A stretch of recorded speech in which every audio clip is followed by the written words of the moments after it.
Previously on Hunting Hitler.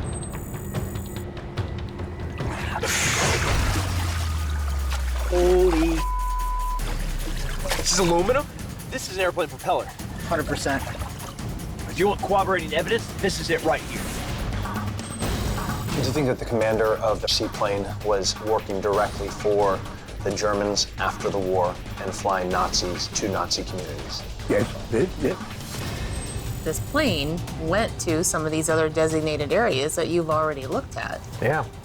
All the key areas, Bariloche, Misiones, and Buenos Aires. To me, this looks like Nazi air. These routes were planned to perfection, and they were all organized to get Hitler and senior Nazis to Buenos Aires. The ship manifesting. Last name on the list. Helmut Gregotin is Joseph Mengele. And Joseph Mengele is one of the most foul creatures the world's ever produced.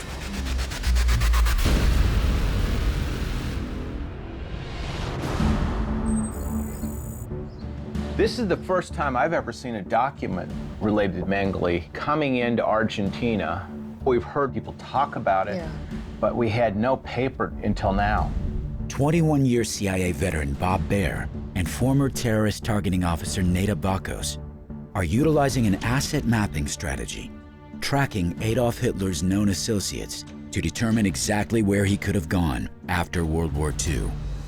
Mengele was a well-known Nazi, but this is the first time he's come up in our investigation. This is a big breakthrough. Captain in the SS, Iron Cross, first class, but here's really what he's known as, the Angel of Death. Dr. Joseph Mengele was a member of Hitler's inner circle and the key physician at the Auschwitz concentration camp, where over 1 million prisoners were executed during the war. Mengele oversaw deadly medical experiments and was personally responsible for the selection of prisoners killed in the camp's gas chambers. After the war, Mengele evaded capture and lived out his life in South America until he reportedly died of natural causes in Brazil in 1979. He certainly would have been a part of Hitler's network. Joseph Mengele was one of the most wanted war criminals in modern history. But he makes it to South America and spends his natural life there. He was never arrested. And what that tells me is that he had a network that was successful. Tracking Mengele is the best way to get to Hitler. Bob and Neda utilized state-of-the-art link analysis software to scan their 15,000 declassified documents and map all sightings of Mengele in South America after the war. Look at all these sightings. Peru, Bolivia, Paraguay, 21 locations, 7 countries. Mengele was everywhere in South America, basically. You would only cross borders if you thought you could get away with it. He could go where he wanted, when he wanted, but the question is, are all these sightings accurate? It could be a lot of disinformation. So much of what the Nazis do is put out disinformation, false leads, false clues. It's just a matter of tradecraft. We've got Mengele in 7 countries and dozens of locations. We need to find out what's important, what's not, what you can trust. We need to corroborate either with official government documents or if we could find other documents from other intel organizations just to see if any of those sighting reports are accurate. Yeah, I want to see some hard intelligence on these sightings. Here we go. U.S. Department of Justice, report from agent, trip to Montevideo. Martha Mengele married Joseph Mengele in 1958 in Nueva Helvecia, Uruguay. We now have a small town in Uruguay where he supposedly got married. Nueva Helvecia is right here. It's only 70 miles from Buenos Aires. Across the water. But Uruguay is not a place we really looked at. Was there actually some sort of Nazi infrastructure in Uruguay? What did they have there? It's our job to figure out, was Joseph Mengele actually in Uruguay and what was he doing there?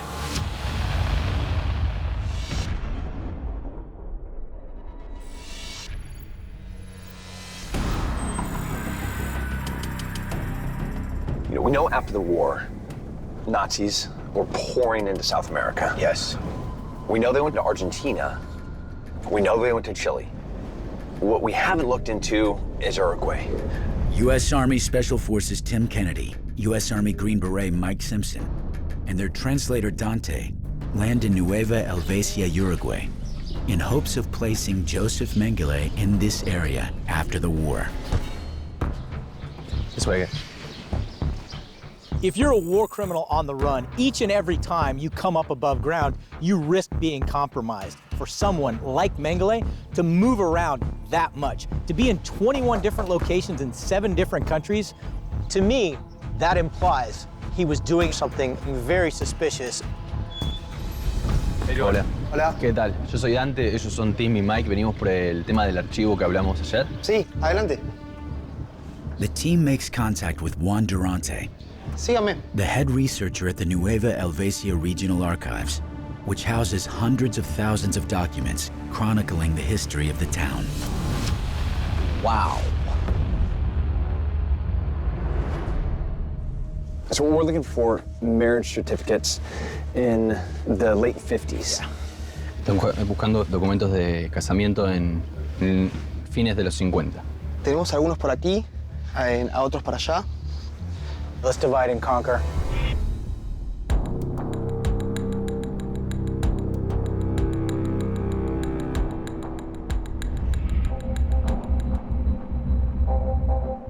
All right, Tim, here we go. 5758. And there's a ledger here. Hey, Tim, I got something I think will narrow this down for us.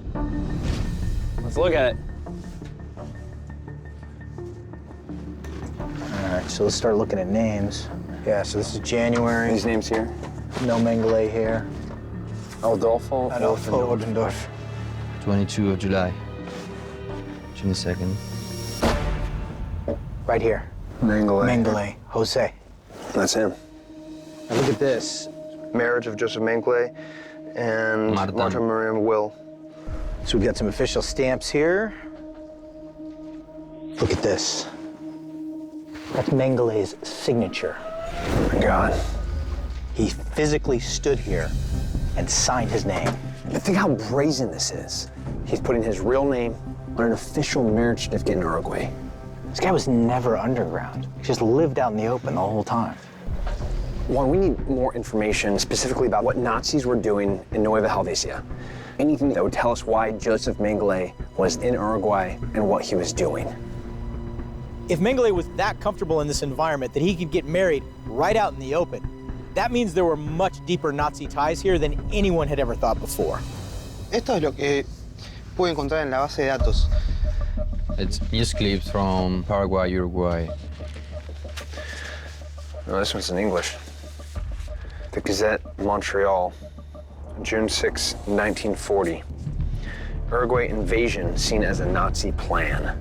The German agricultural colony at Nueva Helvecia dominates the entire region. There's a Nazi presence here. A massive Nazi presence.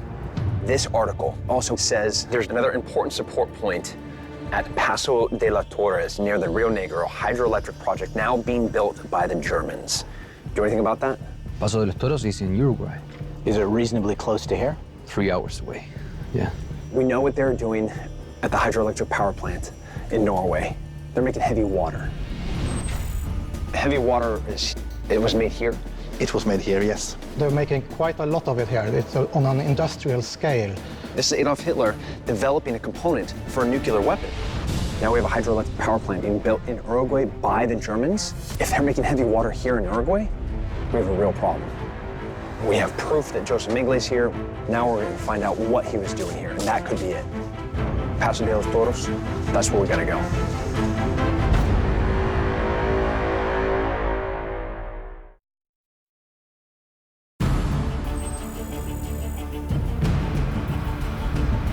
We have Nazis building a hydroelectric power plant in the middle of nowhere. Now we just need to know what they're doing. In Rincon del Bonete, Uruguay, Tim Kennedy, Mike Simpson, and their local contact Dante arrive at a possible Nazi hydroelectric plant that is in the same area where, according to reports, Joseph Mengele, a top associate in Hitler's network, was operating.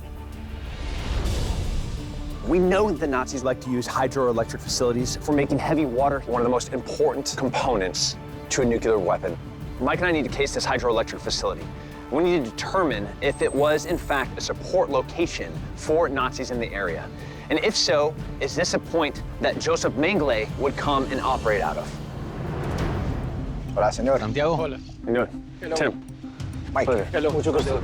The team makes contact with Santiago Triconico, a journalist with extensive knowledge on the history of this massive 400-acre hydroelectric facility. La piedra fundamental fue colocada en el año 1937 y los ingenieros eran nazis, sin duda. He says that no doubt this was a Nazi place. Were they here after the war? Sí. Okay. What were they doing here? They constructed a hydroelectric dam. All the engineering team was Nazi. Si terminaba la represa, cuando se finalizara la obra de la represa, se descubre que había planos de realizar un aeródromo al lado de la represa. And that's why this also was planned to work as a lighthouse for aircrafts. The only reason that you're going to be putting an airport here is if you're moving something valuable or people that are valuable. You know, I think we need to get up there and see what they're doing here. Yeah, I agree.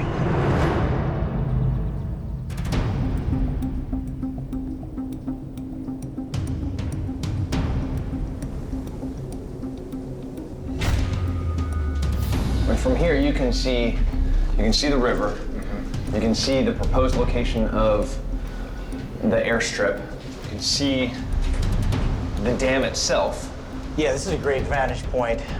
Can you enumerate exactly how many people were here, what kind of buildings they had? Population was around 250 employees, and mostly everything was dedicated to the dam.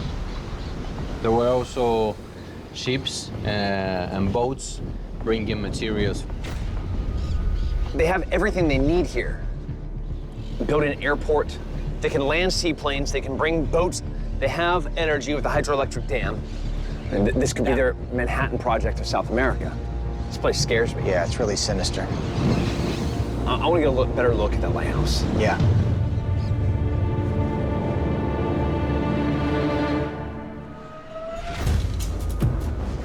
What do you got? So the lighthouse itself is powerful. The way that they were using this to refract light. Now, these are layers of magnifying glasses. Oh, those are thick. And behind it, they have reflectors, mirrors. So that light bulb is being condensed into here and shot for miles, like a laser beam. But this right here, you could pre-program Morse code. So you could shoot messages for as far as it could be seen. This could be a lot more complex than we imagine. Everything about this place says it was a nexus of transportation. If you're only making electricity, none of that makes sense. Everything that we see says there's something more going on here. He's got the original light bulb, if you want to see it. Yeah, let's see it. Oh, wow. Holy sh**. Look at that light bulb. Oh, the filament's set up in the shape of a swastika. It is a swastika. It's a beacon. This is letting everyone know that there are Nazis here and they're not scared and they're going to operate in the open. Now, things are different than it was 75, 80 years ago. It's going to be very difficult to find out what they were doing here at this hydroelectric facility. Mike, can you read me over? Roger that, Tim, I read you. I'm inside of that massive building on the back side of the dam. The components that I see are 21st century. Definitely not what the Germans built here. I have covered a ton of ground at this facility, and I have not found any indication that they are making heavy water here. We need to find somebody that could have more information about what they're doing here. The team is able to get a meeting with the plant's chief engineer, Pablo Tomaset, who is intimately familiar with the machinery that has been present at this location since it was built in 1937. The Nazis that were working here, were any of them experts in heavy water? Did they have any of that equipment here? Sí, aquí lo que tenemos es un elemento, los planos de un elemento que se llama, o se llamaba resistencia de agua. What they have is the plans of a machine called water resistance related to producing heavy water.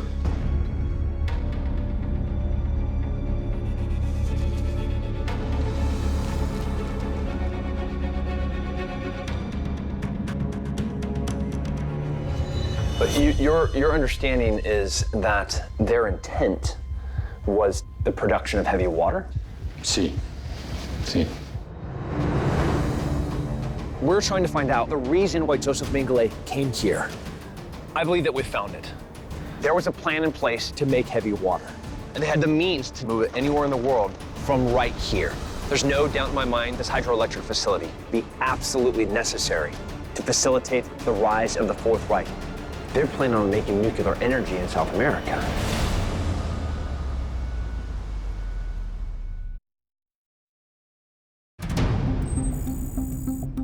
All these pieces are coming together very nicely. Uruguay was central to Nazi plans for South America.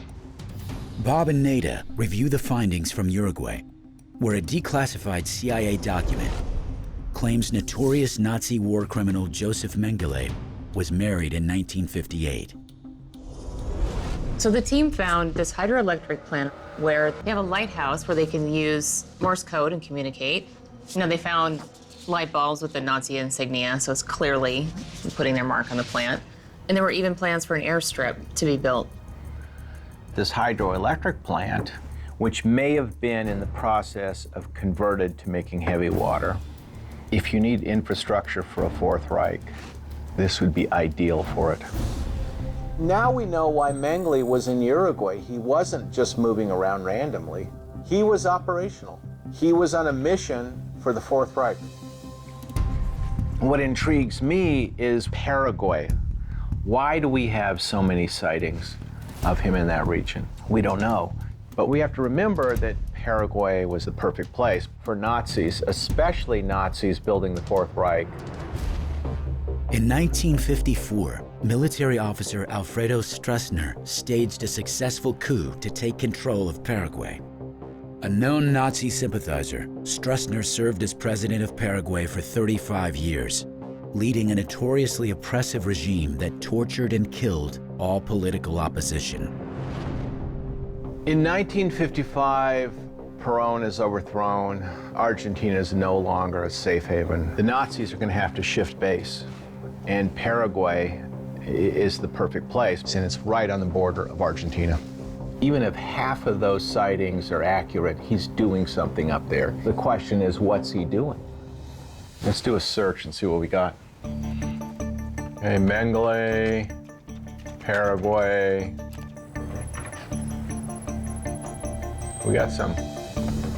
Look at this. It's a CIA report. Dr. Joseph Mengele is living on the outskirts of Colonia Independencia. He speaks good Spanish, but with a German accent. He doesn't touch anything, as though he's afraid of leaving fingerprints. So this file's claiming that Mengele is in Colonia Independencia in Paraguay. This is Colonia Independencia. It's out of the way. It's remote. It's mountainous jungle operating out of this area. It makes total sense. Is it a refuge? Was he organizing something, maintaining a network? We got to get up there and find some sort of facts.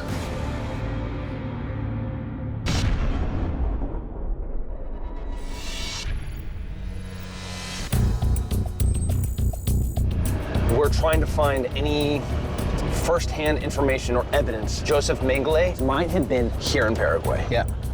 Tim Kennedy, Gerard Williams, and their local contact Laura land in Colonia Independencia, Paraguay.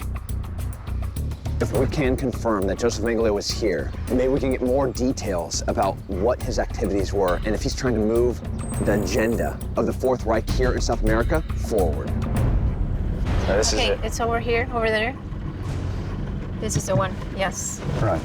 The team makes contact with Walter Menzel, a man who claims to have information on Nazi activity in the area. Hi, Walter. Nice to meet you. Hola, Mucho gusto. Walter, encantado, mucho gusto.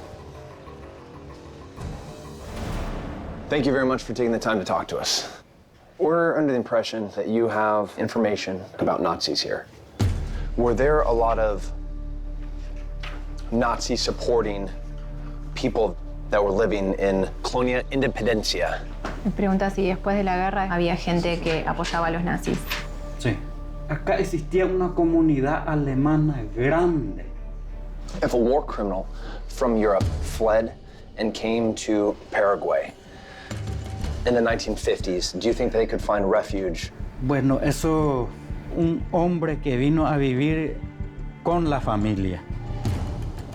And that he stayed here for a while. What sort of year are we talking? Approximately from the 58 till to the 60. He actually remembers him as a normal person, but his mother didn't let them go near him because she always was telling him and his brother that this was a dangerous person who came from the war. He found it strange that his mother was painting him as a monster. How was he introduced to the family? What was his name? Pero nosotros le llamábamos el tío Miguel. 10 years after, their father said that that was Joseph Mengele. But Joseph Mengele came and stayed with you. It's amazing. Their father told them this under the condition that they wouldn't say anything to anybody. This community right here in Colonia Independencia was harboring and protecting one of the worst Nazis in history. If you're a fugitive on the run, you have to go to known areas that would protect you. And that's exactly what we have here. What I want to try and understand is if his father knows that this is Joseph Mengele, why would his father bring him to a house with 2 children? His father was a German origin. This was more like helping a German citizen. What do you think Joseph Mengele was doing in this area? He's saying they gathered in a place that there were many Germans. There was a consulate here. There was a Paraguayan flag, a big Paraguayan flag in the center, and on both sides, 2 long Nazi flags. So the consulate is Nazi? It has to be. Sí. Is that close by? Sí, en la ciudad. I mean, we gotta find this place. If there's a Nazi consulate that was operating in Colonia Independencia, that's important. Not only could they be protected and safe here, the Germans here could have the protection and the support of the government. Thank you very much for your time. No, muchas gracias. Thank you so much. With the support of the government, there's no telling what the Nazis could have done here in Paraguay.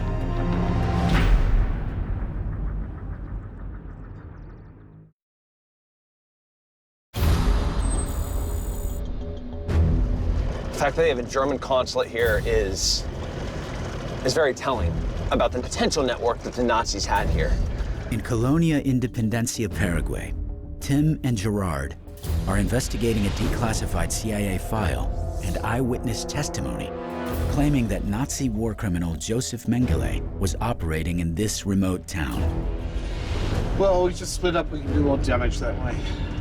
While Gerard scours local archives for more information on Mengele's activities in the area, Tim and his translator Alejandro arrive at a building rumored to be a former Nazi consulate. Oh, look at that place. Wow, it's huge. We have Joseph Mengele in this region multiple times. Was he in fact trying to set up a headquarters, establish a network? Maybe he's trying to move the agenda of the Fourth Reich here in South America forward. He's here for a reason. We need to figure out exactly what that was. The team makes contact with Benjamin Cabral, the building's current owner. He bought this place from a German, so he knows some background history from the place. Adelante, siga. Can you tell me a little bit about this building? Del año 1940 a 1945 funcionaba como un consulado alemán porque... When we say German consulate, we're talking the Nazis. This was the Nazi consulate? Correcto. This is a Nazi embassy. Local Nazi supporters, this place would be like a gathering spot. People from Germany would come to recruit other Germans to take them to battle. This is a very strategic, powerful center point Were the Nazis able to operate after the war freely in this area? The German people here had a privileged position. It is known that former President Alfredo Stroessner would give protection to Nazi supporters in this consulate. Who were some of the people that he was protecting? Were any of them working or operating out of this house? Mengele. Mengele was basically working here. It's amazing. We have Joseph Mengele. We have the headquarters for all Nazi activity in this region. And most importantly, he has President Stroessner protecting him. He has government support. This is massive infrastructure, and it's frightening to think what they're capable of. With Joseph Mengele, who is one of the most sought-after war criminals of World War II, if he was able to move around, could other high-level Nazis move throughout this region just as easily? Mengele sí estuvo protegido en la colonia Independencia. Según la historia, Hitler apareció también acá en la colonia Independencia, porque hay rumores de que existía también escondite donde ellos eran protegidos. This is incredible.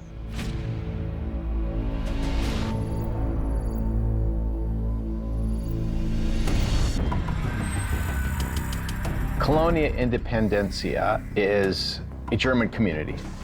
Hey, look at this place. Who is ever going to find Mengele or Hitler out here? Bob and Nada review the findings from the field team in Paraguay.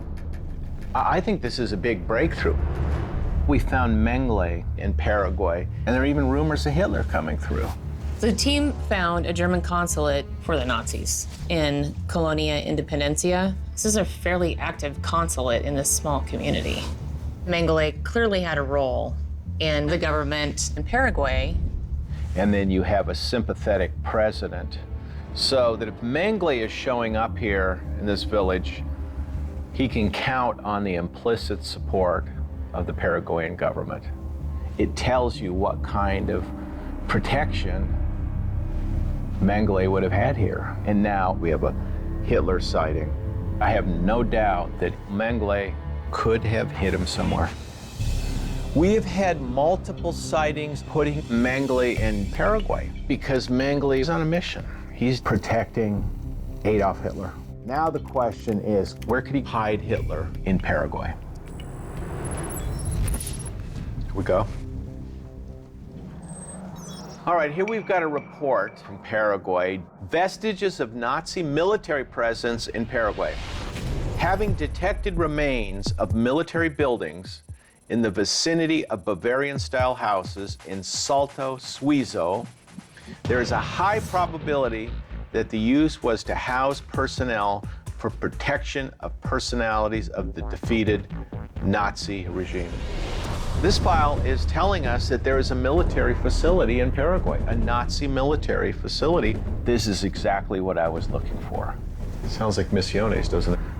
Earlier in the investigation, the team determined that a compound in Misiones, Argentina, could have been the ideal safe house for Adolf Hitler. This is way more than a hideout in the jungle. With extensive security measures, including multiple lines of defense. This is them setting themselves up for success. Machine gun posts. You could shoot straight across this. This is going to give you an elevated position to rain down hell. Guardhouses and military barracks. This is where you line up bunk beds and put soldiers. But in 1955, Nazi sympathizer and president of Argentina, Juan Perón, was overthrown, and Nazis no longer had the support of the Argentinian government. Look, here's Salto Suizo. You're only 100 miles north of Misiones. Look, if we can find a compound in Paraguay that matches Misiones, that's the key. I think this is great. This sounds like Misiones, but in Paraguay. And I love the chronology. Argentina closes down, Paraguay opens up. If we can find a military compound in Paraguay, I mean, this is like chasing the Holy Grail, the last pieces of this puzzle. And it could tell us exactly where Hitler ended up. Let's get the team out there to see what we can find in Salto Suizo. We absolutely have to go look at this place.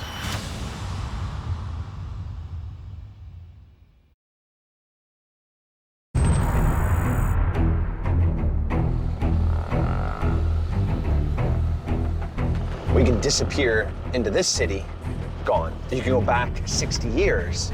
I can't even imagine how easy it would be, especially when you have presidential cover. U.S. Army Special Forces Tim Kennedy, investigative journalist Gerard Williams, and their local contact, Laura, continue their investigation into Colonia Independencia, Paraguay. Following a declassified report claiming that high-ranking Nazis were hiding in a compound in the nearby jungle of Salto Suizo after the war. The team makes contact with Robert Hugo, a man from a prominent German family that has lived in the area for generations. He claims to have inside knowledge of Nazi movements in the area. And we have a document that says there were Nazi military structures at Salto Suizo. But we need more information. We need to know who was there and what they're doing. We're here to find out as much as we can about the compound in Salto Suizo. Es de interés para la humanidad.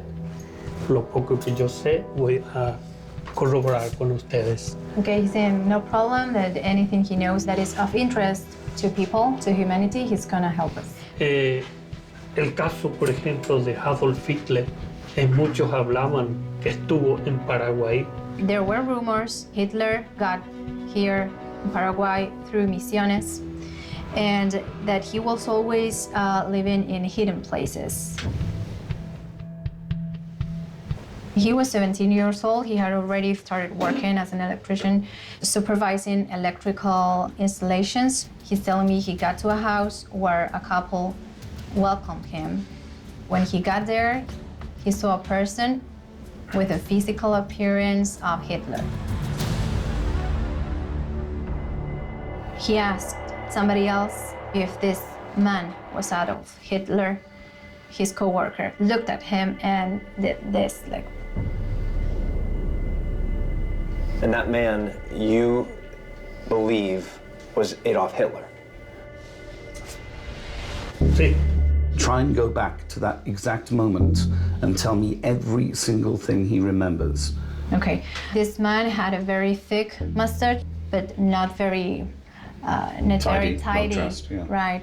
And also the clothes were like old. He wore like old German coats, and that. How tall was this man? ¿Qué altura tenía? Sí, no era alto. He wasn't very tall. Un chaparro, no una persona alta que digamos. You know, listening to Robert, every one of these details perfectly matches what we know to be true about Adolf Hitler. He said that he came through Misiones and landed here in Paraguay, and that he saw him with his own eyes, the exact same place where we have a document that says there's a Nazi compound at Salto Suizo. This is massive. This house at Salto Suizo, the house that you saw Adolf Hitler. I just need a little bit of help geographically being able to locate it. He's saying this was like a wild area, not many houses, very beautiful place with a small waterfall. I mean, we gotta find this place.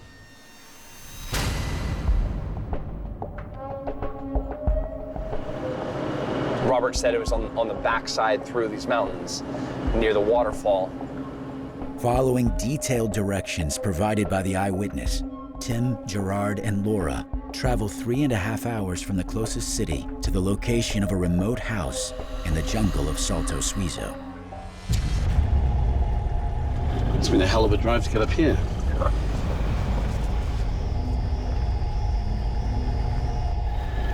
Look at this fence.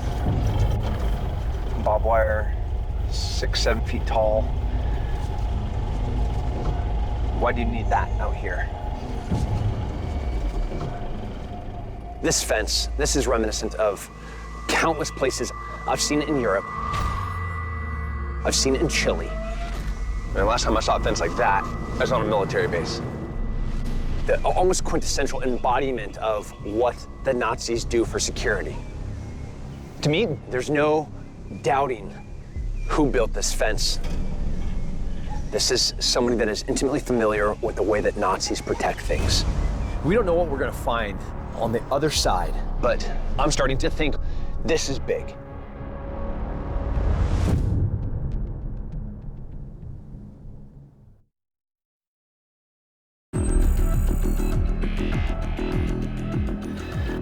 look at this fence. Why do you need that out here? Deep in the jungle of Salto Suizo, Paraguay, 100 miles from the nearest city, Tim, Gerard, and their local contact, Laura, begin their investigation of a remote mountain compound that, according to a declassified Paraguayan file and an eyewitness account, could have been home to a safe house for Adolf Hitler. Buenas tardes, señor. Buenas tardes. The team makes contact with Ricasso Gutierrez, the property's caretaker. Who owns this house? Okay, he's saying around 1930, a German man built this house, and he also owned all that land. Oh, it's a big parcel of land. It's huge. Someone's gone to a lot of trouble here, though. Many years ago. Built a German home on the top of a mountain. Right, to live a quiet life. This fence. Why do you have this fence here? ¿Por qué está toda esta cerca alrededor? Hey, para no entrar animales y respetar a la gente para no entrar a la casa ajena. Just to separate his private property from people and animals. Wandering cows. Yeah, a 7-foot-tall fence with concertina wire at the top. I've seen fences like this. It wasn't for cows. Everything that we've seen thus far is a good sign. It's isolated. It is remote. You have a 7-foot-tall barbed wire fence, the quintessential embodiment of what the Nazis do for security. But if Adolf Hitler is at Salto Suizo, it has to be defendable. I need to know if they had any other defensive measures in place on this property. Gerard and I have to go check this place out. So the one road in and the one road out. The potential safe house is located at the top of a mountain with only 2 points of entry. The first, a 2-mile-long access road that was built in 1930. The second, a 100-acre swath of dense jungle covering the surrounding valley floor. In order to uncover whether this property could have been properly secured, the team begins by investigating the first entry point, the access road. What's that right there? See that?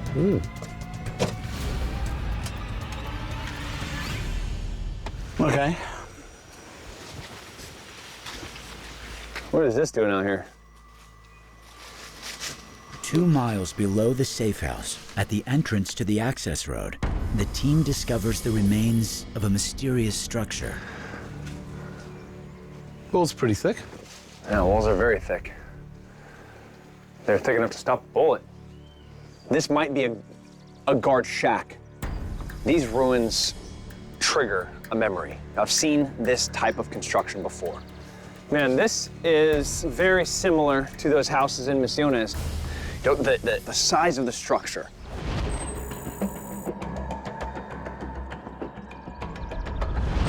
The way that the windows were built.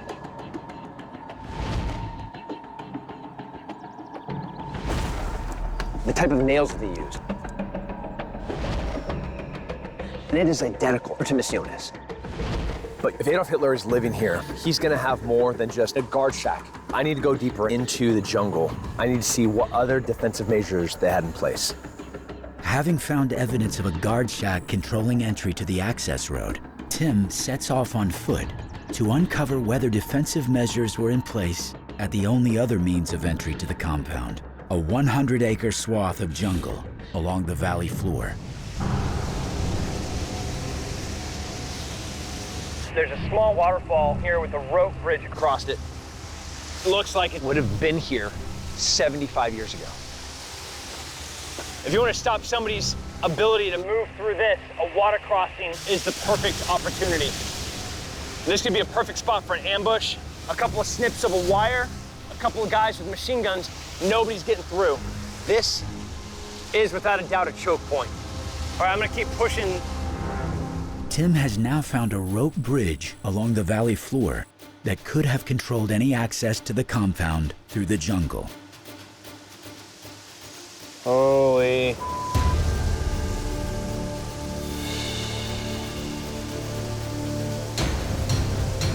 Gerard, I got to the base of the waterfall. It's about 100 feet up. I'm inspecting the right and left sides of it. On the left side, I see a ledge sticking out. Looks like you can almost walk right out onto it, even though you're 100 feet above the floor. It'd be an amazing vantage point to see back into the valley. I'm gonna try to get up and see precisely what that is. Understood. Okay, be safe climbing up. Tim makes his way to a ledge along the waterfall that sits just 50 yards below the safe house.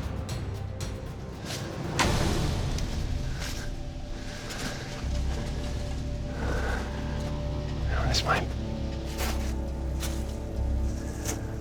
We got a wall, maybe? Or this right here.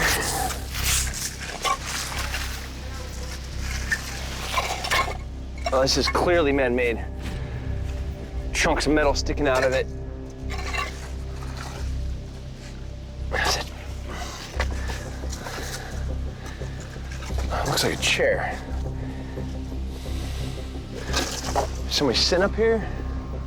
Now, why would you stick somebody up here, put a chair, a flat floor, on the side of a cliff? A chair, walls, flat floor, perfect points of view. You know, if I had fields of fire, this is it right here. Nobody's getting up this valley. From this one position alone, you can just lock down this valley. This wasn't just a building, just randomly located in the middle of the jungle. This is strategic. It's isolated, it's protected. You have a guard shack, you have dense vegetation, and you have a security sentry point on top of the waterfall. This is where Adolf Hitler could stay safe and secure and live out his old age and move his plans forward for the Fourth Reich. Next time on Hunting Hitler. What were so many Nazis doing in Chile? They were setting the table for something. You have torture centers almost in every city of this country, 754 so far as we know. Wow. This is like a black site prison where you send people to disappear. The ultimate price for no cooperation. A Nazi-style concentration camp flying a Nazi flag. Estos son unos negativos fotográficos de documentos importantes. Well, this is the last will of Adolf Hitler. It's here for a reason. This is the final piece of the puzzle. I've chased a lot of fugitives in my career. This is no longer a cold case. You're right on his trail. We've blown holes in this thing from A to Z. Find me a body.